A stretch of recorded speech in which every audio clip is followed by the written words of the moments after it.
택시기사 딸? 이게 말이 된다 생각하니? 강남 한복판 고급 한옥 레스토랑 아니었습니다. 상견례 자리였죠. 우리 아들 상대로 팔자 한번 고쳐보게? 신랑 측 어머니 한미정이 생수병을 들어 올렸습니다. 그리고 그 물을 신부 서윤아의 머리 위로 천천히 부어버렸습니다. 콸콸콸. 물이 윤아의 머리카락을 타고 얼굴로 옷으로 흘러내렸습니다. 택시기사 딸이니까 가정교육도 안 된 거야? 한미정의 목소리가 레스토랑 안을 가득 채웠습니다. 윤아는 고개를 숙인 채 몸을 떨고 있었습니다. 옆에 있던 사람들은 입을 다문 채 얼어붙어 있었죠. 그때였습니다. 신부 측 어머니 정은숙이 자리에서 일어났습니다. 그녀는 딸의 손을 잡고 한미정을 똑바로 바라봤습니다. 표정은 담담했습니다. 하지만 목소리는 또렷했죠. 후회하게 될 겁니다. 그 한마디를 남기고 은숙은 딸을 데리고 조용히 자리를 떠났습니다. 한미정은 비웃듯 코웃음을 쳤습니다. 후회? 내가 택시기사 집안이 나한테? 하지만 그녀는 몰랐습니다. 자신이 방금 절대 건드려서는 안 될 사람을 건드렸다는 걸.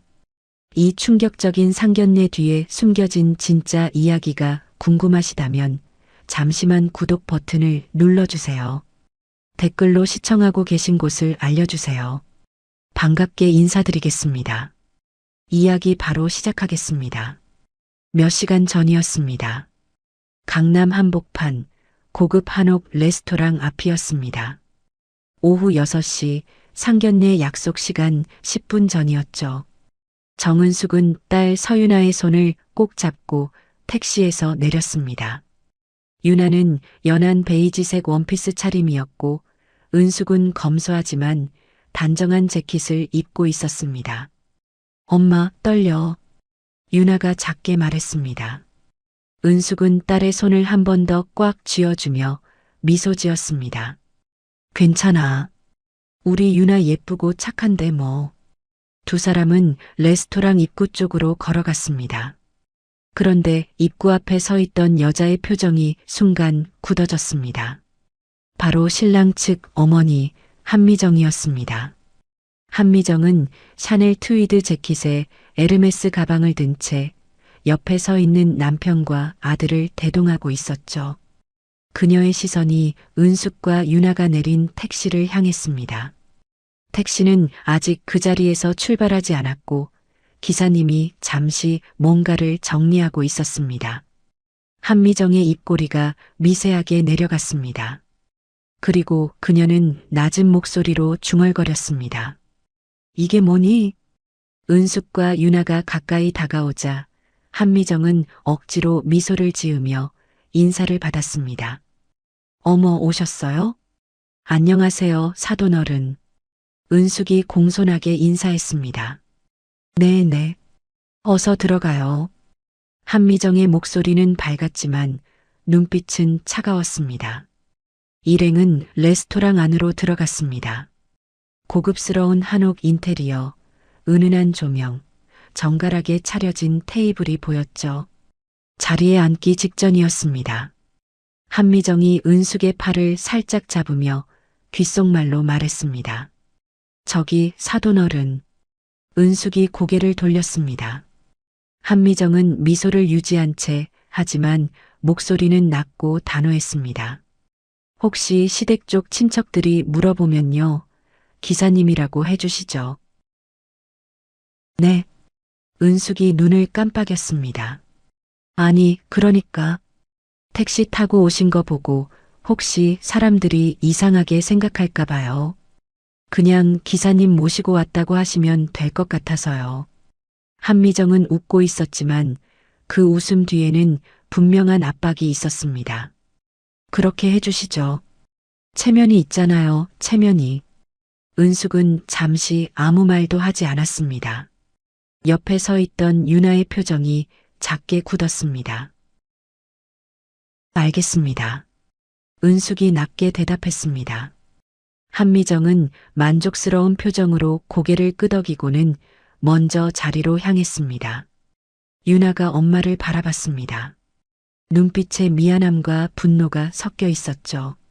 엄마, 괜찮아. 은숙은 짧게 말했지만 목소리에는 미세한 떨림이 있었습니다. 두 사람은 천천히 테이블로 걸어갔습니다.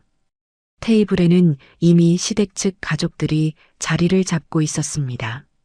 신랑 아버지, 신랑 그리고 신랑의 누나 부부까지 모두들 밝게 웃으며 인사를 나눴습니다.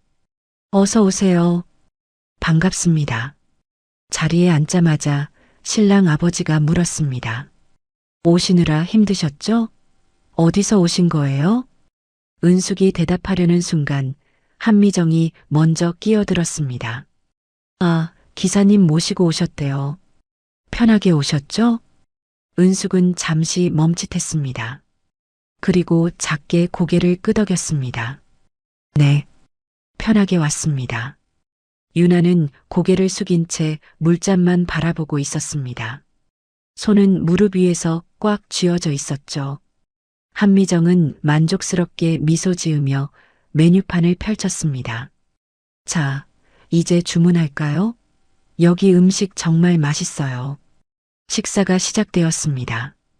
대화는 주로 신랑 신부 이야기, 결혼 준비 이야기로 흘러갔습니다. 하지만 은숙은 거의 말이 없었습니다. 그저 딸을 바라보며 조용히 물만 마셨죠. 한미정은 계속해서 자신의 집안 이야기, 회사 이야기를 늘어놓았습니다. 저희 남편이 운영하는 성우로지스가 이번에 확장하거든요. 물류 쪽에서는 꽤 알아주는 회사예요. 은숙은 그저 고개만 끄덕였습니다. 그때였습니다. 신랑의 누나가 웃으며 물었습니다. 근데 사돈 어른은 무슨 일 하세요? 순간 테이블 위에 짧은 정적이 흘렀습니다. 은숙이 입을 열려는 순간 유나가 먼저 대답했습니다. 저희 아버지는 돌아가셨어요. 그래서 엄마 혼자 저 키우셨어요. 아, 그러셨구나. 신랑 누나가 미안한 표정을 지었습니다. 한미정이 재빨리 화제를 돌렸습니다. 자, 이제 식사 나왔으니까 먹으면서 얘기해요.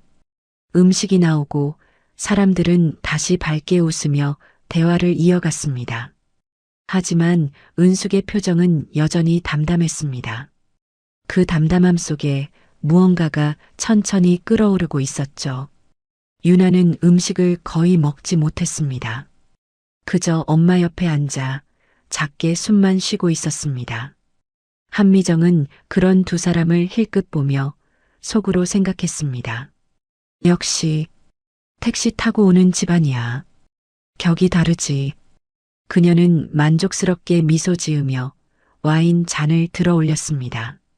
자, 건배할까요? 두 집안의 경사를 위해서 모두가 잔을 들었습니다. 하지만 은숙의 손은 잔을 쥔 채로 미세하게 떨리고 있었습니다. 식사가 한창 진행되고 있었습니다. 테이블 위에는 고급 한정식 코스 요리들이 하나씩 나오고 있었죠. 사람들은 밝게 웃으며 이런저런 이야기를 나눴습니다. 결혼식장은 정했어요? 신혼집은 어디로 알아보고 있나요?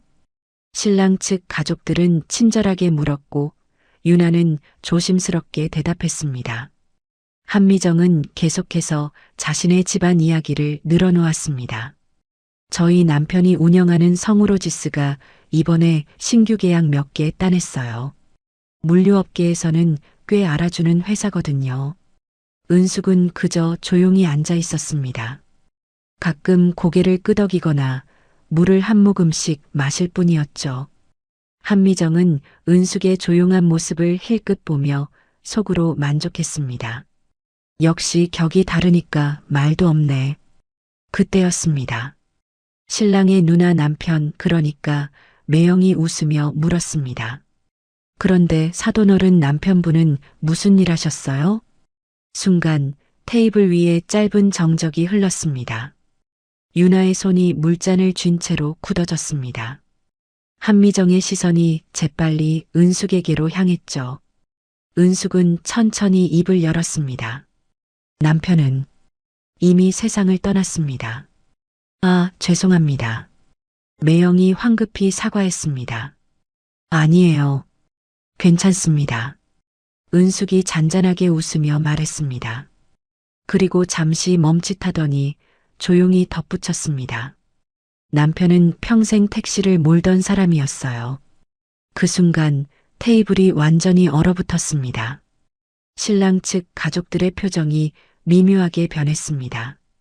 누군가는 눈을 깜빡였고 누군가는 물잠만 바라봤죠. 한미정의 얼굴이 굳어졌습니다. 택시기사? 내가 아까 기사님 모시고 왔다고 하라고 했는데 진짜 택시기사였어? 한미정의 머릿속이 복잡해졌습니다. 매영이 어색하게 웃으며 말했습니다. 아, 택시기사 하셨군요. 그의 목소리에는 미묘한 떨림이 있었습니다. 은숙은 담담하게 고개를 끄덕였습니다. 네. 그분은 20년 넘게 택시를 몰았어요. 그리고 잠시 멈칫하더니 조용하지만 분명한 목소리로 말했습니다. 저는 그 직업이 낭만 있는 직업이라고 생각해요. 한미정의 눈썹이 꿈틀거렸습니다. 낭만? 택시기사가 낭만? 신랑 아버지가 재빨리 화제를 돌리려 했습니다. 아, 그렇군요. 참 고생 많으셨겠어요. 네, 고생했죠. 은숙이 짧게 대답했습니다. 하지만 그 짧은 대답 속에는 무언가 단단한 것이 담겨 있었습니다. 한미정은 입맛을 다셨습니다. 속으로 생각이 꼬리를 물었죠. 택시기사 집안이 우리 집안이랑 사돈을 맺겠다고? 이게 말이 돼? 그녀는 은숙을 보며 속으로 비웃었습니다. 그래서 체면도 모르고 택시 타고 온 거였네. 식사는 계속 이어졌습니다. 하지만 분위기는 미묘하게 변해 있었습니다. 신랑 측 가족들은 이전보다 말이 줄었고 은숙 쪽을 보는 시선에는 어색함이 묻어났죠. 유나는 거의 고개를 들지 못했습니다. 음식을 입에 넣어도 목으로 넘어가지 않았습니다. 은숙은 그런 딸의 손을 테이블 아래에서 가만히 잡아주었습니다. 괜찮아. 엄마가 여기 있어. 유나가 엄마를 바라봤습니다. 눈빛에는 미안함과 고마움이 섞여 있었죠. 한미정은 여전히 밝은 척 웃으며 말을 이어갔습니다. 자, 이제 다음 코스 나오니까 더 드세요. 하지만 그녀의 미소 뒤에는 분명한 불쾌함이 숨어 있었습니다. 신랑이 조심스럽게 입을 열었습니다. 어머니, 저희 됐어. 일단 식사부터 하자. 한미정이 아들의 말을 잘라버렸습니다. 신랑은 더 이상 말하지 못하고 입을 다물었습니다. 식사가 끝나갈 무렵이었습니다. 한미정이 냅킨으로 입을 닦으며 말했습니다. 그럼 다음 주에 예단 보러 가는 건 그대로 하는 거죠? 유나가 고개를 끄덕였습니다. 네, 어머님. 좋아요. 그럼 시간 맞춰서 연락드릴게요.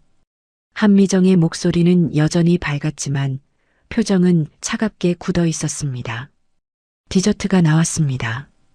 달콤한 과일과 전통떡이 예쁘게 담겨 있었죠. 하지만 아무도 그 달콤함을 제대로 느끼지 못했습니다. 유나는 작은 포크로 과일을 찍으며 생각했습니다. 왜 이렇게 된 거지? 우리가 뭘 잘못한 거지? 은숙은 디저트를 한 입 먹으며 조용히 한미정을 바라봤습니다.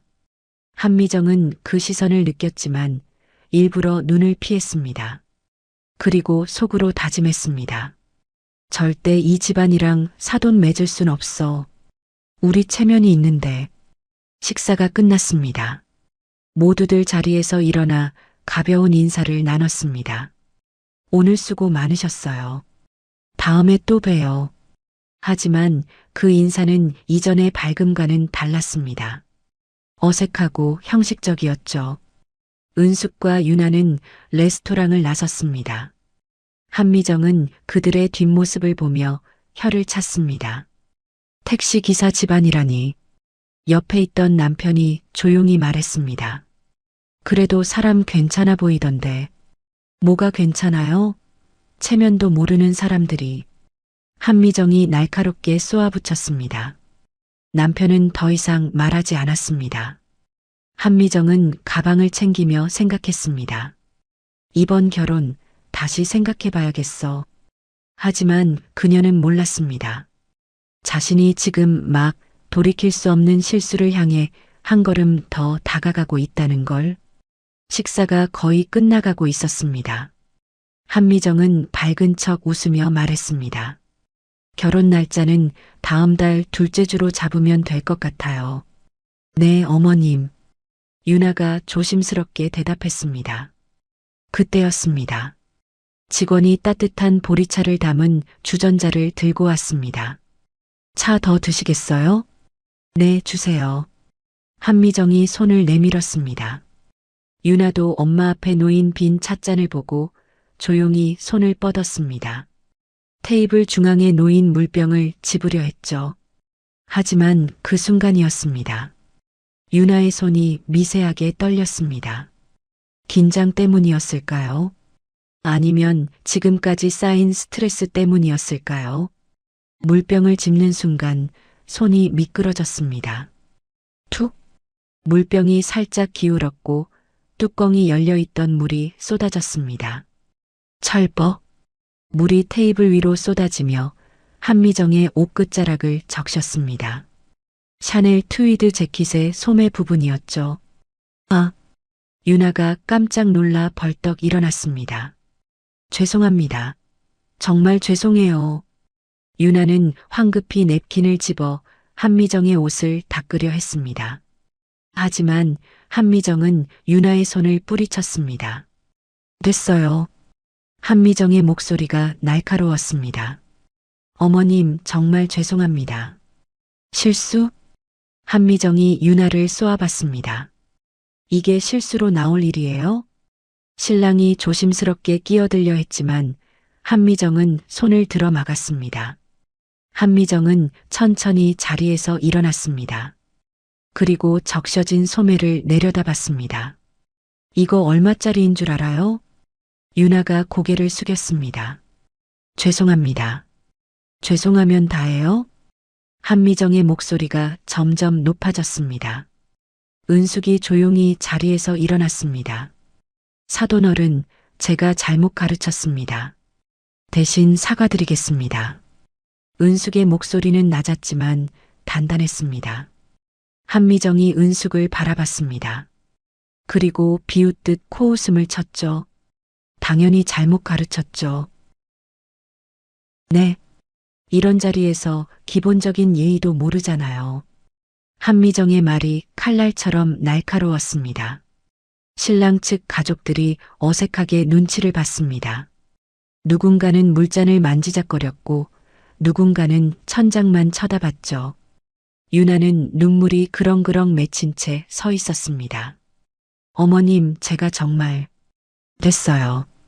한미정이 손을 저었습니다. 그리고 테이블 위에 놓인 생수병을 집어들었습니다. 뚜껑을 천천히 열었죠. 찌직. 은숙의 눈빛이 날카로워졌습니다. 어머님, 뭐 하시는 거예요? 신랑이 불안한 목소리로 물었습니다. 한미정은 대답 없이 생수병을 유나의 머리 위로 들어 올렸습니다. 어머니, 신랑이 소리쳤습니다. 하지만 이미 늦었습니다. 콸콸콸. 차가운 물이 유나의 머리 위로 쏟아졌습니다. 물은 유나의 머리카락을 타고 얼굴로, 목으로, 옷으로 흘러내렸습니다. 유나는 그대로 얼어붙어 버렸습니다. 몸을 떨며 고개를 숙인 채 그저 서 있을 뿐이었죠. 택시기사 딸이니까 이런 것도 못 배우는 거야. 한미정의 목소리가 레스토랑 전체를 가득 채웠습니다. 우리 집안 체면을 더럽히지 마. 테이블 위가 완전히 얼어붙었습니다. 신랑 측 가족들은 입을 다문 채 충격에 빠졌습니다. 신랑은 어머니와 유나를 번갈아 보며 말을 잇지 못했습니다. 레스토랑 안의 다른 손님들도 이쪽을 쳐다보기 시작했습니다. 누군가는 핸드폰을 꺼내 들었고 누군가는 작은 목소리로 속삭였죠. 은숙은 그 모든 순간을 지켜보고 있었습니다. 딸이 물에 젖은 채 고개를 숙이고 서 있는 모습을, 한미정이 만족스러운 표정으로 빈 생수병을 내려놓는 모습을, 그리고 주변 사람들이 충격에 빠진 모습을. 은숙의 손이 천천히 주먹을 쥐었습니다. 그리고 그녀는 조용히 자리에서 일어났습니다. 천천히 하지만 단호하게 유나에게 다가가 젖은 머리카락을 쓰다듬어 주었습니다. 괜찮아. 엄마가 여기 있어. 유나가 엄마를 올려다봤습니다. 눈물이 볼을 타고 흘러내렸죠. 은숙은 딸을 감싸 안듯 어깨를 잡았습니다. 그리고 한미정을 똑바로 바라봤습니다. 한미정은 여전히 비웃고 있었습니다. 택시기사 집안 주제에 우리 집안이랑 사돈을 맺겠다고? 하지만 은숙의 눈빛은 흔들리지 않았습니다. 담담했지만 그 안에는 차가운 무언가가 자리하고 있었죠. 은숙이 입을 열었습니다. 목소리는 낮았지만 레스토랑 안 모두가 들을 수 있을 만큼 또렷했습니다. 후회하게 될 겁니다. 그 한마디였습니다. 한미정이 눈살을 찌푸렸습니다. 뭐라고요? 후회하게 될 겁니다. 은숙이 다시 한번 말했습니다. 그리고 딸의 손을 잡고 천천히 자리를 떠났습니다. 한미정은 그 된 모습을 보며 코웃음을 쳤습니다. 후회? 내가? 옆에 있던 남편이 조심스럽게 말했습니다. 여보, 너무 심한 거 아니었어? 무슨 소리야? 저 정도는 해야 정신 차리지. 한미정은 냅킨으로 손을 닦으며 자리에 앉았습니다. 신랑은 얼굴이 새하얗게 질린 채 서 있었습니다. 엄마, 어떻게 그럴 수가 있어요? 됐어. 내가 알 바 아니야. 한미정은 가방을 집어들었습니다. 그리고 자리에서 일어나며 말했습니다. 이제 가자.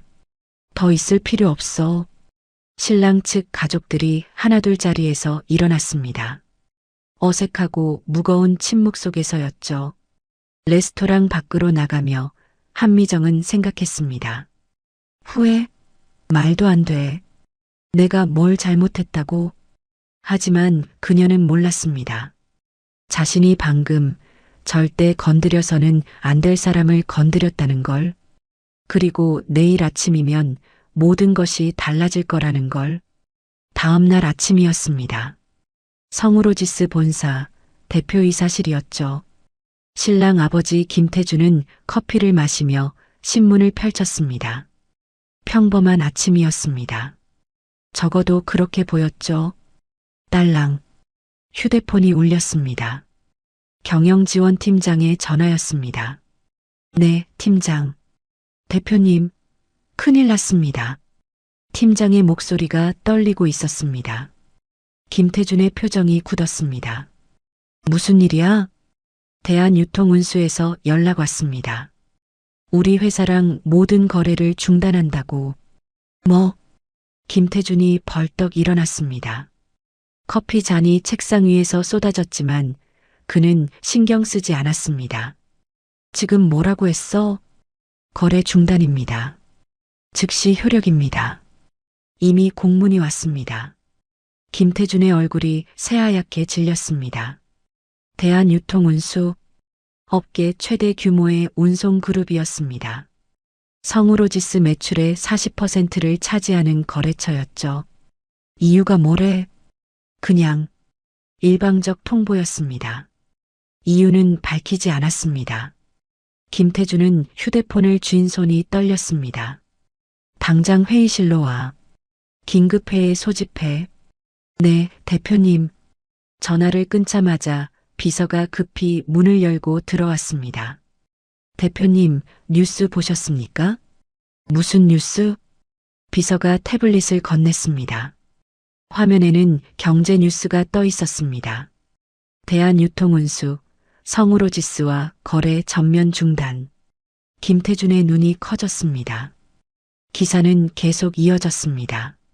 업계 관계자들은 이번 거래 중단이 성우로지스의 신뢰도에 타격을 줄 것으로 전망. 이게 대체 김태준이 중얼거렸습니다. 그때 휴대폰이 다시 울렸습니다. 이번에는 아내 한미정이었습니다. 여보, 지금 뉴스 봤어? 봤어. 도대체 왜 이러는 거야? 나도 모르겠어. 우리가 뭘 잘못했다고. 한미정의 목소리도 떨리고 있었습니다. 일단 집에서 기다려. 내가 알아볼게. 전화를 끊고 김태준은 회의실로 향했습니다. 회의실에는 이미 임원들이 모여 있었습니다. 모두들 긴장한 표정이었죠. 상황 보고해. 김태준이 자리에 앉으며 말했습니다. 경영지원팀장이 자료를 펼쳤습니다. 대한유통운수와의 계약은 우리 매출의 40%입니다. 연간 약 200억 원 규모죠. 거래가 끊기면 즉각적인 자금 경색이 예상됩니다. 그리고 팀장이 잠시 말을 멈췄습니다. 그리고 다른 거래처들도 동요하고 있습니다. 이미 몇 곳에서 문의 전화가 왔습니다. 김태준이 주먹으로 탁자를 쳤습니다. 도대체 이유가 뭐야? 왜 아무 이유 없이 거래를 끊는 거야? 그때 영업팀장이 조심스럽게 말했습니다. 대표님, 혹시 어제 상견례 상견냐? 김태준이 눈살을 찌푸렸습니다. 어제 상견례에서 무슨 일 있었습니까? 순간 김태준의 머릿속이 복잡해졌습니다. 어제 상견례, 사돈 측 어머니가 마지막에 한 말, 후회하게 될 겁니다. 설마? 김태준은 고개를 저었습니다. 아니야. 그냥 우연일 거야. 하지만 마음 한구석이 불안했습니다. 일단 대한유통운수에 연락해. 사장님이랑 직접 통화할 수 있게. 네, 대표님. 회의가 끝나고 김태준은 대표실로 돌아왔습니다. 책상에 앉아 한숨을 내쉬었죠. 똑똑. 문을 두드리는 소리가 들렸습니다. 들어와. 아들 민수가 들어왔습니다. 얼굴이 창백했습니다. 아버지, 너도 들었구나. 네. 이게 대체 무슨 일이에요? 민수가 떨리는 목소리로 물었습니다. 김태준은 대답하지 못했습니다. 그저 창밖을 바라볼 뿐이었죠. 아버지, 혹시 어제 일 때문에 그런 건 아니겠죠? 민수가 조심스럽게 말했습니다. 어제 일? 어머니가 유나한테 그렇게 한 거. 민수의 목소리가 작아졌습니다. 김태준은 여전히 아무 말도 하지 않았습니다. 그때 비서가 급히 들어왔습니다. 대표님, 한국물류공사에서도 연락 왔습니다. 거래 재검토하겠다고. 당분간 신규 계약은 보류한다고 합니다. 김태준의 얼굴이 더욱 굳어졌습니다. 한국물류공사, 또 다른 주요 거래처였습니다. 이게 도대체... 그의 목소리가 떨렸습니다. 민수가 아버지를 바라봤습니다. 두 사람 모두 말없이 서 있었죠. 그 순간 김태준의 휴대폰이 울렸습니다. 한미정이었습니다. 여보, SNS 봤어? SNS? 어제 상견례 영상이 돌아다니고 있어. 김태준의 심장이 철렁 내려앉았습니다. 누가 몰래 찍었나 봐. 내가 물 부은 장면이. 한미정의 목소리가 점점 높아졌습니다. 김태준은 천천히 자리에 앉았습니다. 손이 떨렸습니다. 민수가 급히 자신의 휴대폰을 꺼냈습니다. SNS를 검색했죠. 그리고 그가 본 것은 어제 상견례 장면이었습니다. 한미정이 유나에게 물을 붓는 장면. 택시 기사 딸이니까 라는 소리. 그리고 댓글들이 폭발하고 있었습니다. 이게 뭐야 진짜? 미쳤네. 저게 사람이야? 민수의 얼굴이 새하얗게 변했습니다. 아버지, 이거... 김태준은 화면을 보고 천천히 고개를 떨어뜨렸습니다. 그리고 그는 깨달았습니다. 모든 것이 어제 그 상견례에서 시작되었다는 걸, 그리고 사돈 측 어머니가 한 말이 현실이 되고 있다는 걸 후회하게 될 겁니다. 이제 그 말의 의미를 그는 정확히 알게 되었습니다. 같은 날 오전 10시였습니다. 성우로지스 회의실에는 긴급 대책회의가 진행 중이었습니다. 김태준은 여러 통의 전화를 받고 있었죠. 네, 알겠습니다. 최대한 빨리. 전화를 끊자마자 또 다른 전화가 걸려왔습니다. 대표님, 한국물류공사뿐만 아니라 다른 곳에서도 연락이 오고 있습니다. 경영지원팀장의 목소리가 떨렸습니다. 무슨 내용이야? 계약 재검토, 거래 보류. 다들 비슷한 내용입니다. 김태준은 책상을 주먹으로 쳤습니다. 도대체 왜? 그때 영업팀장이 급히 태블릿을 들고 들어왔습니다. 대표님, 이거 보셔야 합니다. 화면에는 경제뉴스 속보가 떠 있었습니다. 대한유통운수 정은숙 회장, 딸 혼사 파기 관련 입장 발표. 김태준의 눈이 커졌습니다. 정은숙 회장? 영업팀장이 고개를 끄덕였습니다. 네, 대한유통운수 회장입니다. 어제 상견례 오셨던 분이. 순간 회의실이 얼어붙었습니다. 모두가 서로를 바라봤죠. 김태준의 손이 떨리기 시작했습니다. 지금 뭐라고 했어? 어제 상견례에서 사돈 어른이라고 불렀던 분이 대한유통운수 회장이었습니다. 민수가 황급히 휴대폰을 꺼내 검색했습니다. 그리고 화면을 아버지에게 보여줬습니다. 거기에는 정은숙의 사진과 프로필이 떠 있었습니다. 정은숙, 대한유통운수 그룹 회장, 업계 경력 30년, 국내 최대 종합 물류기업 경영. 김태준은 그 화면을 멍하니 바라봤습니다. 이럴 수가. 민수의 얼굴도 새하얗게 질렸습니다. 아버지, 우리가 회장님한테 말이 제대로 나오지 않았습니다. 김태준은 천천히 자리에 주저앉았습니다. 어제 그 상견례가 떠올랐습니다. 택시 타고 온 사돈, 기사님이라고 해라던 아내의 말, 택시기사 집안이라며 무시하던 분위기, 그리고 마지막에 물을 부은 장면. 택시기사 딸이니까. 김태준의 손이 부들부들 떨렸습니다. 우리가 대한유통운수 회장님을. 영업팀장이 조심스럽게 말했습니다. 대표님, 뉴스에서 회장님 입장 발표가 나왔습니다. 김태준이 화면을 봤습니다. 정은숙 회장의 공식 입장이 떠 있었죠. 상견례 자리에서 있었던 일은 저희 가족에게 큰 상처였습니다. 사람을 직업으로 판단하는 태도는 용납할 수 없습니다. 대한유통운수는 앞으로 파트너사 선정에 있어 기업의 윤리와 인권의식을 최우선으로 고려할 것입니다. 김태준은 그 글을 읽으며 식은땀을 흘렸습니다. 완전히 끝났어. 그때 비서가 급히 들어왔습니다.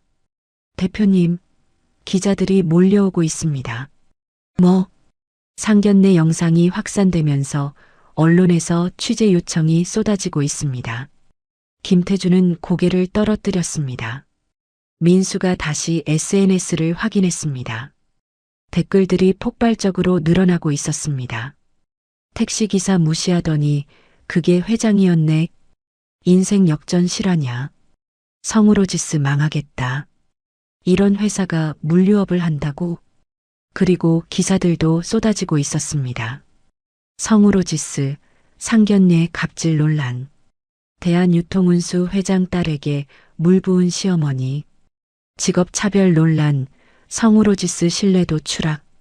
민수는 휴대폰을 쥔 채 말했습니다. 아버지, 어떡해요? 김태준은 대답하지 못했습니다. 그저 창밖을 바라볼 뿐이었죠. 그의 머릿속에는 어제 정은숙이 했던 말이 맴돌았습니다. 후회하게 될 겁니다. 이제야 그 말의 무게를 알게 되었습니다. 회장이 택시를 타고 온 이유, 검소한 옷차림, 조용히 앉아있던 태도, 모든 것이 이해되었습니다. 그녀는 시험했던 겁니다. 사람을 겉모습이 아닌 본질로 보는지, 직업이 아닌 인간으로 대하는지, 그리고 성으로 짓쓰는 한미정은 그 시험에서 완전히 떨어졌습니다. 김태주는 천천히 휴대폰을 집어들었습니다. 아내에게 전화를 걸었죠. 여보, 어떻게 된 거야? 뉴스 봤어? 한미정의 목소리가 떨리고 있었습니다. 당신, 알고 있었어? 뭘? 사돈어른이 대한유통운수 회장이라는 거. 전화기 너머로 침묵이 흘렀습니다. 뭐? 한미정의 목소리가 작아졌습니다. 사돈어른이 정은숙 회장이야. 대한유통운수 그룹 회장. 그게 무슨 소리야? 한미정의 목소리에서 공포가 묻어났습니다. 당신이 어제 물을 부은 그 사람이 우리 회사 최대 거래처 회장이야. 찰칵. 전화기 떨어지는 소리가 들렸습니다. 김태주는 전화를 끊었습니다. 회의실 안은 여전히 무거운 침묵이었습니다. 영업팀장이 조심스럽게 입을 열었습니다. 대표님, 어떻게 하시겠습니까? 김태주는 한참을 고민하다가 말했습니다. 대한유통운수에 사과문을 보내. 공식 사과문. 네, 대표님. 그리고 정은숙 회장님께 직접 면담을 요청해. 내가 직접 사과하겠어. 민수가 아버지를 바라봤습니다. 아버지, 우리가 잘못했어. 완전히. 김태준의 목소리가 떨렸습니다. 사람을 직업으로 판단한 우리가 완전히 잘못했어. 회의실 밖에서는 기자들의 목소리가 들려왔습니다. 플랫이 터지는 소리, 질문 쏟아지는 소리, 성으로 짓쓰는 지금 무너지고 있었습니다. 그리고 그 시작은 어제 상견례에서 한미정이 부은 물 한 병이었습니다. 오후 2시였습니다. 성우로지스 본사 앞에는 기자들이 몰려 있었습니다. 카메라 플래시가 끊임없이 터졌고 질문이 쏟아졌죠. 대표님, 상견례 사건에 대해 입장 밝혀주십시오. 정은숙 회장께 사과하실 건가요? 김태주는 고개를 숙인 채 차에 올라탔습니다. 대답할 여유가 없었습니다. 회사로 돌아온 그는 곧바로 대표실로 향했습니다. 책상 위에는 각종 서류들이 쌓여 있었죠. 모두 나쁜 소식뿐이었습니다. 똑똑. 문을 두드리는 소리가 들렸습니다. 들어와. 경영지원팀장이 창백한 얼굴로 들어왔습니다. 대표님, 추가 보고 드립니다. 말해봐. 한진물류에서 계약 해지 통보가 왔습니다. 김태준의 표정이 굳었습니다. 한진까지? 네. 그리고 우리 주요 거래처 중 3곳이 더 계약 재검토 중이라고 합니다. 김태준은 의자에 깊숙이 몸을 기댔습니다. 매출 피해 규모는 현재까지 약 60%입니다. 60%? 김태준이 작게 중얼거렸습니다. 그리고 은행에서도 연락이 왔습니다. 은행? 신용 등급 재평가 대상이라고 합니다. 대출 한도 축소 가능성이 있다고. 김태준은 두 손으로 얼굴을 감쌌습니다. 이게 다 하루 만에. 팀장은 아무 말도 하지 못했습니다. 그저 조용히 서 있을 뿐이었죠. 김태준의 휴대폰이 울렸습니다. 한미정이었습니다. 여보, 나 지금 집에 못 있겠어. 한미정의 목소리가 떨리고 있었습니다. 무슨 소리야? 기자들이 집 앞에 몰려 있어. 우리 아파트까지 왔어. 뭐? 경비원이 막고 있긴 한데. 이거 어떡해? 한미정이 울먹이기 시작했습니다. 일단 집 안에 있어. 절대 밖에 나가지 마. 여보, 우리 어떻게 되는 거야? 내가 뭘 그렇게 잘못했다고. 김태준은 한숨을 내쉬었습니다. 당신이 뭘 잘못했는지 아직도 모르겠어? 뭐, 사람을 직업으로 판단한 거야. 겉모습만 보고 무시한 거야. 김태준의 목소리에 분노가 묻어났습니다. 그래도 그렇게까지 할 일이야? 한미정이 항변했습니다. 당신이 그렇게까지 했잖아. 사람 머리에 물을 부었잖아. 그건 이제 와서 변명하지 마. 우리가 완전히 잘못했어. 전화가 끊겼습니다. 김태준은 휴대폰을 내려놓고 창밖을 바라봤습니다. 그때 민수가 급히 들어왔습니다. 아버지, 직원들이 동요하고 있어요. 뭐? SNS에서 우리 회사 욕이 너무 많이 나오니까 직원들이 불안해하고 있어요. 민수가 휴대폰을 보여줬습니다. SNS에는 성우로지스에 대한 비난이 쏟아지고 있었습니다. 이런 회사 망해야 함. 직원들도 똑같을 듯. 성우로지스 절대 이용 안 함. 민수가 떨리는 목소리로 말했습니다. 이미 퇴사 의사 밝힌 사람도 있대요. 김태준은 고개를 떨어뜨렸습니다. 모두 내 책임이야. 아버지, 내가 아내를 제대로 못 말렸어. 내가 제대로 대처하지 못했어. 그날 저녁이었습니다. 김태준은 회의실에 임원들을 모았습니다. 모두들 어두운 표정이었죠. 상황은 여러분도 알다시피 심각합니다. 김태준이 입을 열었습니다. 거래처 이탈, 신용도 하락, 여론 악화, 모든 게 최악입니다. 영업팀장이 조심스럽게 물었습니다. 대표님, 정은숙 회장님께 면담 요청은 어떻게 됐습니까? 거절당했습니다. 회의실이 조용해졌습니다. 회장님, 비서실에서 연락 왔는데 면담 불가하다고 합니다. 경영지원팀장이 한숨을 내쉬었습니다. 그럼 우리가 할 수 있는 게 뭡니까? 김태준은 한참을 고민했습니다. 일단 공식 사과문을 내겠습니다. 언론 브리핑도 하고 그걸로 충분할까요? 모르겠습니다. 하지만 우리가 할 수 있는 건 그것뿐입니다. 회의가 끝나고 김태준은 혼자 대표실에 남았습니다. 책상 앞에 앉아 사과문을 작성했죠. 하지만 키보드를 두드리는 손이 떨렸습니다. 무슨 말을 해야 할지 막막했습니다. 똑똑. 비서가 들어왔습니다. 대표님, 내일 오전 10시에 기자회견 잡았습니다. 알겠습니다. 그리고 정은숙 회장님 측에서 한 가지 메시지를 전해왔습니다. 김태준이 고개를 들었습니다. 무슨 내용입니까? 비서가 조심스럽게 말했습니다. 사람을 직업으로 판단하는 기업가는 함께 갈 수 없다.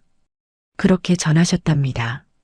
김태준은 말없이 고개를 끄덕였습니다. 정은숙 회장의 단호한 입장이었습니다. 용서는 없다는 뜻이었죠. 그날 밤 김태준은 집으로 돌아왔습니다. 한미정은 거실 소파에 앉아 멍하니 있었습니다. 눈이 퉁퉁 부어 있었죠. 여보. 한미정이 고개를 들었습니다. 우리 어떻게 되는 거야? 김태준은 아무 대답도 하지 못했습니다. 그저 옆에 앉아 같이 침묵할 뿐이었습니다. TV에서는 뉴스가 나오고 있었습니다. 성우로지스 사태, 기업 윤리 논란으로 확산. 전문가들, 기업 이미지 회복 어려울 것으로 전망. 한미정은 TV를 끄고 말했습니다. 나 정말 몰랐어. 그분이 회장님인 줄. 그게 중요한 게 아니야. 김태준이 조용히 말했습니다. 회장이든 아니든 사람을 그렇게 대하면 안 됐어. 한미정은 눈물을 닦았습니다. 지금 와서 후회해도 소용없겠지. 후회하게 될 겁니다. 그 말 기억나? 김태준이 물었습니다. 한미정은 고개를 끄덕였습니다. 이제야 그 말의 무게를 알겠어. 두 사람은 말없이 앉아 있었습니다. 창밖에는 어둠이 내리고 있었습니다. 그리고 성우로지스도 그 어둠 속으로 빠져들고 있었습니다. 다음 날 오전 10시였습니다. 성우로지스 본사 대회의실이었습니다. 기자회견장은 취재진으로 가득 찼습니다. 카메라가 여러 대 설치되어 있었고 기자들은 노트북을 펼쳐놓고 있었죠. 김태준은 단상 앞에 섰습니다. 옆에는 민수와 임원들이 함께 서 있었습니다. 모두 고개를 숙이고 있었죠. 플래시가 터졌습니다. 김태준은 준비한 사과문을 꺼내 들었습니다. 손이 미세하게 떨렸습니다. 먼저 정은숙 회장님과 따님께 진심으로 사과드립니다. 김태준의 목소리가 회의실에 울렸습니다. 저희 가족이 상견례 자리에서 보여드린 태도는 변명의 여지가 없습니다. 카메라 셔터 소리가 계속 들렸습니다. 사람을 직업으로 판단하고 편견으로 대한 것은 명백한 잘못입니다. 김태준은 잠시 말을 멈췄습니다. 목이 메었습니다. 특히 저희 가족이 보여드린 행동은 인간으로서 해서는 안 될 일이었습니다. 기자 한 명이 손을 들었습니다. 대표님, 부인분께서는 왜 이 자리에 안 나오셨습니까? 김태준의 표정이 굳었습니다. 건강상의 이유로. 도피하시는 겁니까? 날카로운 질문이었습니다. 김태준은 대답하지 못했습니다. 다른 기자가 물었습니다. 정은숙 회장께 직접 사과하셨습니까? 면담을 요청했으나 거절당했습니다. 그럼 앞으로 어떻게 하실 겁니까? 계속 사과의 뜻을 전하겠습니다. 그리고 김태준이 잠시 멈칫했습니다. 회사 경영에 있어서도 사람을 존중하는 기업이 되도록 노력하겠습니다. 기자들의 질문이 계속 쏟아졌습니다. 매출 손실은 어느 정도입니까? 직원 해고 계획은 있습니까? 회사 존폐 위기라는데 사실입니까? 김태준은 하나하나 대답했습니다. 하지만 그의 얼굴은 점점 창백해졌습니다. 기자회견이 끝나고 김태준은 대표실로 돌아왔습니다. 소파에 주저앉았습니다. 민수가 옆에 앉으며 말했습니다. 아버지, 고생하셨어요. 고생은 무슨, 이제 시작이야. 김태준이 한숨을 내쉬었습니다. 그때 경영지원팀장이 급히 들어왔습니다. 대표님, 중앙물류에서도 계약 해지 통보가 왔습니다. 중앙까지. 김태준의 목소리가 작아졌습니다. 그리고 직원 20명이 퇴사 의사를 밝혔습니다. 20명? 네. 대부분 영업팀과 경영지원팀입니다. 김태준은 두 손으로 얼굴을 감쌌습니다. 회사가 무너지고 있었습니다. 하루하루가 지옥이었죠. 한편 같은 시각이었습니다. 한미정은 집안에 홀로 앉아 있었습니다. TV도 끄고 커튼도 내린 채였죠. 휴대폰에는 지인들의 연락이 쌓여 있었습니다. 하지만 그녀는 아무 전화도 받지 않았습니다. 받을 수가 없었습니다. 뭐라고 대답해야 할지 몰랐으니까요. 딸랑. 현관 초인종이 울렸습니다. 한미정은 움직이지 않았습니다. 또다시 초인종이 울렸습니다. 누구세요? 한미정이 인터폰으로 물었습니다. 저, 유나예요. 한미정의 눈이 커졌습니다. 서유나. 머리에 물을 부었던 그 신부였습니다. 한미정은 잠시 망설였습니다. 하지만 결국 문을 열었습니다. 유나가 서 있었습니다. 조용한 표정이었습니다. 들어와도 될까요? 한미정은 고개를 끄덕였습니다. 두 사람은 거실에 마주 앉았습니다. 침묵이 흘렀습니다. 유나가 먼저 입을 열었습니다. 어머님, 안녕하세요. 한미정은 고개를 숙였습니다. 미안해. 그 말밖에 나오지 않았습니다. 제가 오늘 온 건 어머님을 원망하러 온 게 아니에요. 유나가 조용히 말했습니다. 한미정이 고개를 들었습니다. 그럼 민수 오빠가 너무 힘들어하고 있어요. 저도 이 상황이 괴로워요. 유나의 눈에 눈물이 맺혔습니다. 저희 엄마가 너무 심하게 하신 거 아닌가 싶어서요. 한미정은 고개를 저었습니다. 아니야. 잘못한 건 나야. 한미정의 목소리가 떨렸습니다. 내가 사람을 겉모습만 보고 판단했어. 내가 완전히 잘못했어. 유나가 한미정의 손을 잡았습니다. 어머님, 내 엄마가 택시를 타고 온 게 그게 뭐가 문제였을까? 한미정이 눈물을 흘렸습니다. 회장이든 아니든 사람을 그렇게 대하면 안 됐어. 나는 정말 최악이었어. 유나도 눈물을 닦았습니다. 엄마한테 얘기해 볼게요. 됐어. 내 엄마는 당연히 화나실 거야. 한미정이 고개를 저었습니다. 나라도 용서 못할 거야. 두 사람은 한참을 말없이 앉아 있었습니다. 유나가 일어서며 말했습니다. 그래도 한 번 더 얘기해 볼게요. 고마워. 정말. 한미정은 유나를 배웅했습니다. 문이 닫히고 한미정은 다시 거실에 주저앉았습니다. 그녀의 머릿속에는 상견례 날의 장면이 떠올랐습니다. 택시에서 내리는 은숙과 유나, 기사님이라고 해라던 자신의 말, 택시기사 딸이라며 무시하던 태도, 그리고 마지막에 부은 물, 모든 게 부끄러웠습니다. 한미정은 눈물을 흘렸습니다. 그리고 작게 중얼거렸습니다. 미안해. 정말 미안해. 저녁이었습니다. 김태준이 집에 돌아왔습니다. 얼굴이 완전히 지쳐 있었죠. 여보. 한미정이 다가왔습니다. 오늘 유나가 다녀갔어. 유나가? 김태준이 놀란 표정을 지었습니다. 응. 나한테 위로하러 왔어. 한미정의 목소리가 떨렸습니다. 내가 그렇게 대했는데 그 애가 날 위로하러 왔어. 김태준은 아무 말도 하지 못했습니다. 나 정말 최악이었어. 사람을 완전히 잘못 봤어. 한미정이 눈물을 닦았습니다. 김태준이 아내의 어깨를 감싸 안았습니다. 이제라도 깨달았으면 됐어. 회사는 어떻게 됐어? 좋지 않아. 계속 악화되고 있어. 두 사람은 말없이 서 있었습니다. 창밖으로 어둠이 내리고 있었습니다. 성우로지스는 이제 무너질 대로 무너졌습니다. 하지만 한미정은 이제야 깨달았습니다. 진짜 중요한 건 회사도 돈도 체면도 아니었다는 걸, 사람을 사람으로 보는 것, 그게 가장 중요한 거였다는 걸 너무 늦게 깨달았지만 이제라도 알게 되었습니다.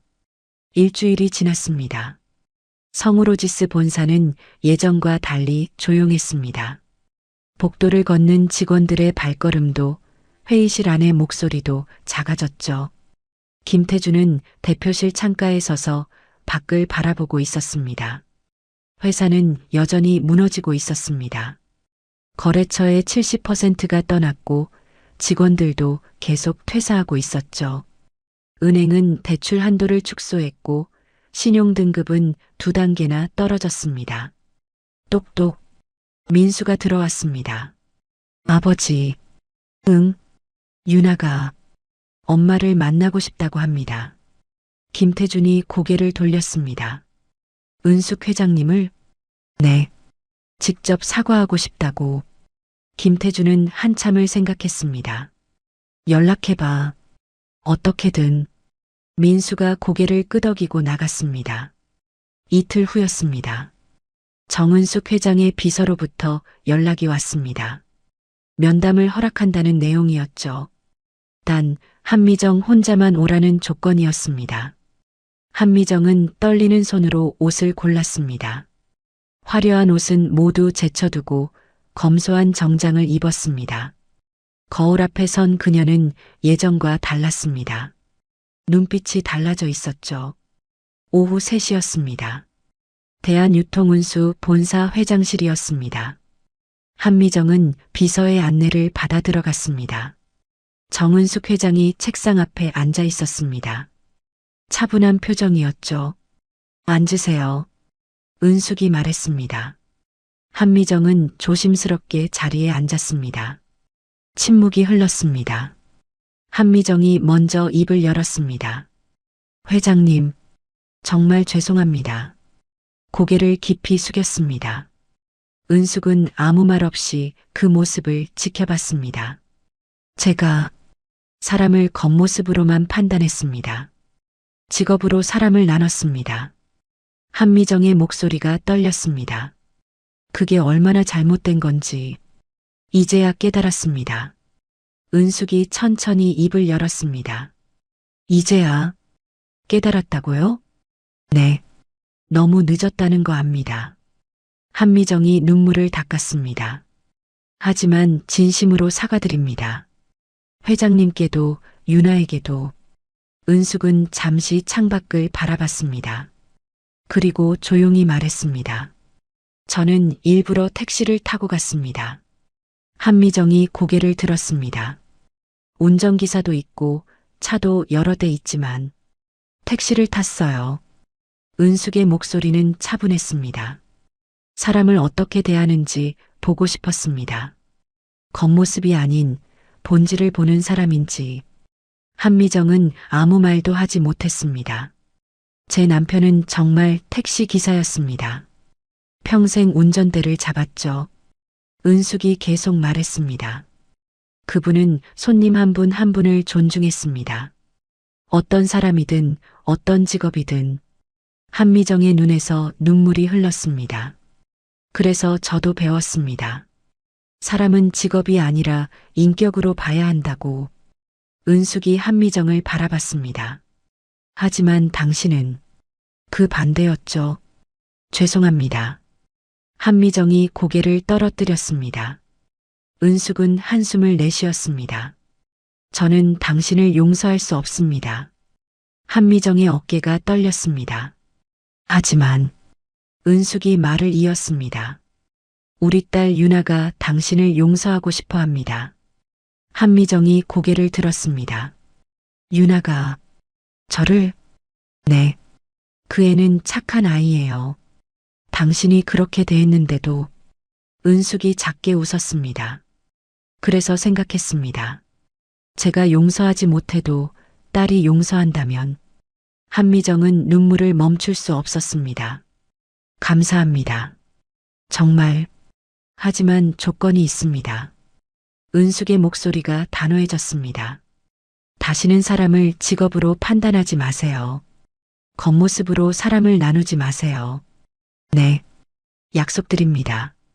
그리고 성우로지스도 바꾸세요. 사람을 존중하는 회사로. 은숙이 서류 한 장을 건넸습니다. 한미정이 받아봤습니다. 거래 재개 제안서였습니다. 이건 단 조건이 있습니다.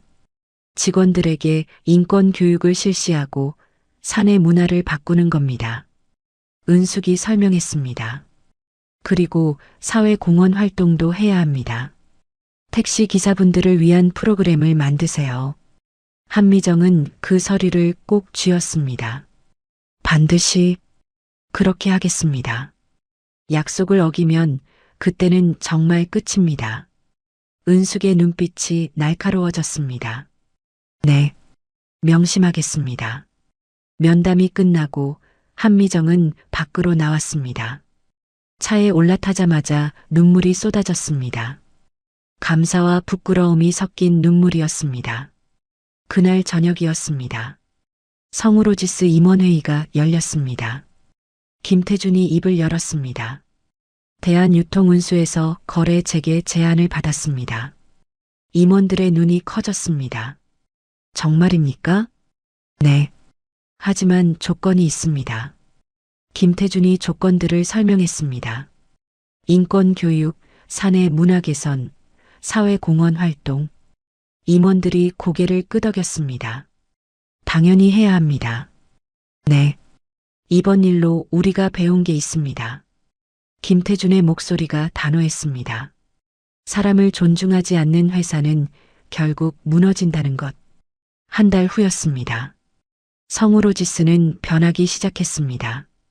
전 직원 대상 인권 교육이 시작되었고 택시 기사들을 위한 휴게 공간을 지원하는 프로그램도 만들었습니다. 회사 내부 분위기도 달라졌습니다. 직원들은 서로를 더 존중하기 시작했죠. 김태중과 한미정도 변했습니다. 더 이상 겉모습으로 사람을 판단하지 않았습니다. 민수와 유나는 결국 결혼하지 않기로 했습니다. 하지만 여전히 좋은 친구로 지냈죠. 어느 날이었습니다. 한미정은 택시를 타고 있었습니다. 이제는 편하게 택시를 탔습니다. 기사님과 대화도 나눴죠. 어디 가세요? 강남이요. 네, 알겠습니다. 한미정은 창밖을 바라보며 생각했습니다. 예전의 자신이 부끄러웠습니다. 하지만 이제는 달라졌습니다. 사람을 사람으로 보게 되었으니까요. 택시가 목적지에 도착했습니다. 감사합니다. 한미정이 정중히 인사했습니다. 기사님이 웃으며 대답했습니다. 안전하게 가세요. 한미정은 차에서 내려 걸어갔습니다. 하늘은 맑았고 바람은 시원했습니다. 그녀는 깨달았습니다. 진짜 체면은 겉모습이 아니라 사람을 대하는 태도에서 나온다는 걸. 진짜 품격은 돈이나 지위가 아니라 존중과 배려에서 나온다는 걸. 그리고 그 교훈은 너무 비싼 대가를 치르고 배웠지만 평생 잊지 못할 것입니다. 후회하게 될 겁니다. 정은숙 회장의 그 말은 현실이 되었습니다. 하지만 그 후회 속에서 한미정은 새로운 사람이 되었습니다. 그리고 성우로지스도 새로운 회사로 다시 태어났습니다. 사람을 존중하는 회사. 그것이 바로 이 모든 일이 남긴 가장 큰 교훈이었습니다. 끝까지 시청해 주셔서 감사합니다. 사연 빛나는 밤이었습니다.